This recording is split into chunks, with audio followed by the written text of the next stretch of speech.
फरीसियों की कुफर गोई।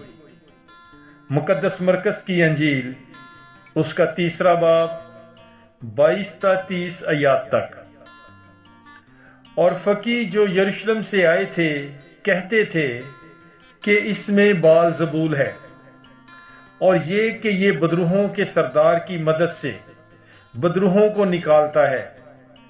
और वो उन्हें पास बुलाकर उनसे तमसीलों में कहने लगा कि शैतान को शैतान क्यों कर निकाल सकता है, और अगर किसी बादशाही में फूट पड़े तो वो बादशाही कायम नहीं रह सकती, और अगर किसी घराने में फूट पड़े तो वो घराना कायम नहीं रह सकता।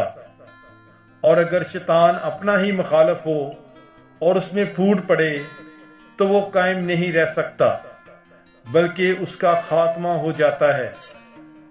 कोई आदमी किसी जोरावर के घर में घुसकर उसके असबाब को लूट नहीं सकता जब तक कि वो पहले उस जोरावर को ना बांध ले, और फिर उसके घर को लूट लेगा। मैं तुमसे सच कहता हूं कि आदमजाद को सब कुछ माफ किया जाएगा, गुनाह बल्कि कुफर भी जो वो बकते हैं माफ किए जाएंगे। लेकिन जो रूहुल कुदुस के खिलाफ कुफर बके वो कभी माफी ना पाएगा, बल्कि अब्दी कसूर का मुजरम है, क्योंकि वो कहते थे कि उसमें नापाक रूह है। पाक कलाम के पढ़े और सुने जाने पर खुदावंद की बरकत हो।